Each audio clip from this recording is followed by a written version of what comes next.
There's something special about training early in the morning while most people are sleeping and the town is still peaceful.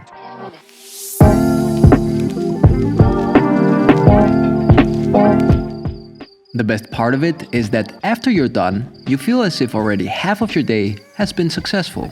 Famously. A morning workout will boost your mood and confidence, and it will build momentum to tackle the rest of your tasks, setting the tone for a productive day.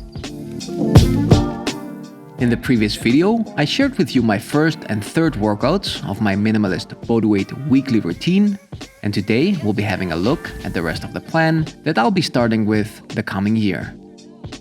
I'll be sharing weekly updates and a new plan every month, and I'll be adding new things to your workouts to keep them interesting and challenging, and we can share our feedback in the comment section to keep each other motivated and accountable.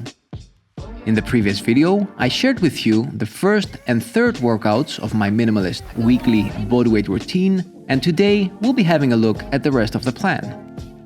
This is part of the plan that I'll be following the coming year. Join me, and I promise that we'll have a fun time training together. I'll be sharing with you weekly updates and a new plan every month, adding new things to our workouts in order to keep them interesting and challenging, and we can share our feedback and our journey in the comment section of these videos in order to keep each other motivated and accountable.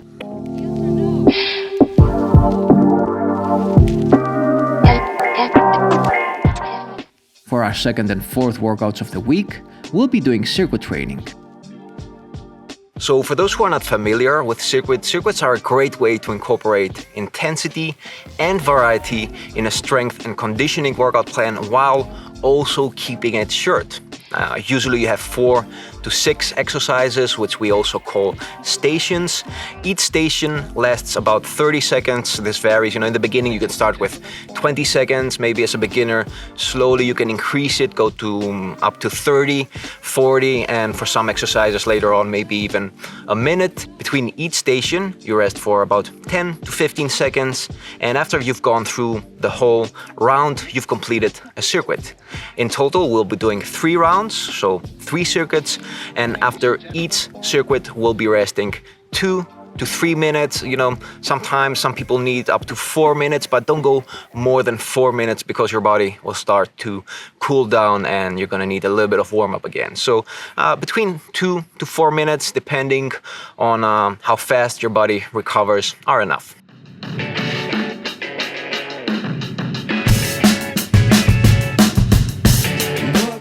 Here's how I structure these circuits for my Minimalist weekly routine in order to target both the neuromuscular and cardiovascular systems. Our first exercise is what I call a heart rate starter. The heart rate starter's goal is, as the name implies, to get your heart rate up without taxing your muscles so much.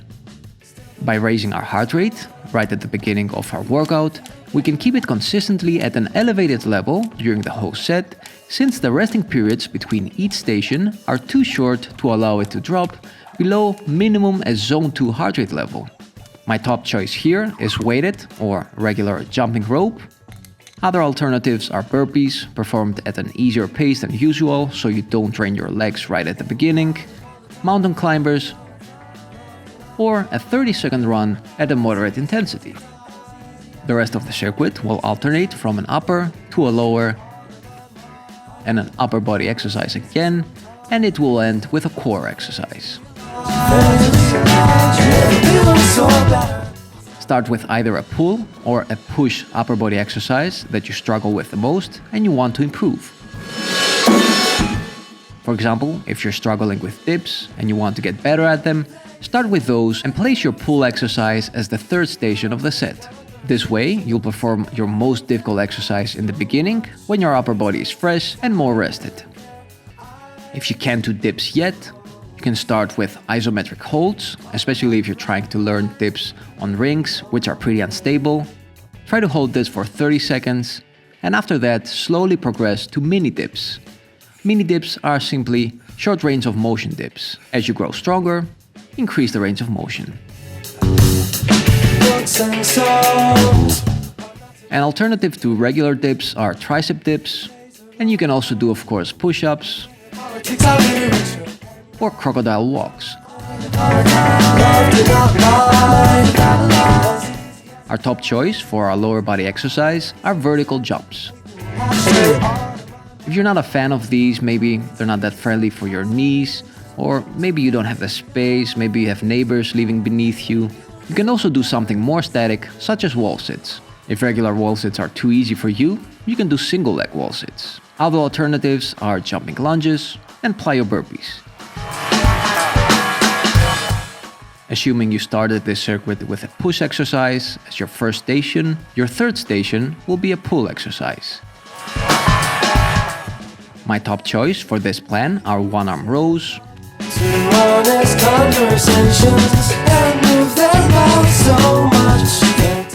or if you don't have any equipment, you can do angels of death that only require 2 water bottles. For our core exercise, we'll be doing the hollow body.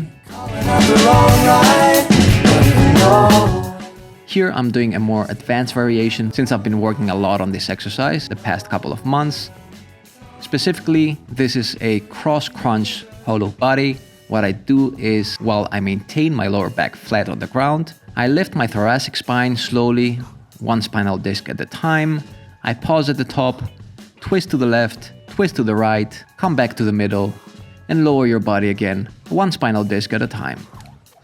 To summarize everything, begin with your heart rate starter, rest for 15 seconds, we'll drop this resting period by a second every month until we reach 12 seconds, and move to the next exercise until you go through all 5 stations.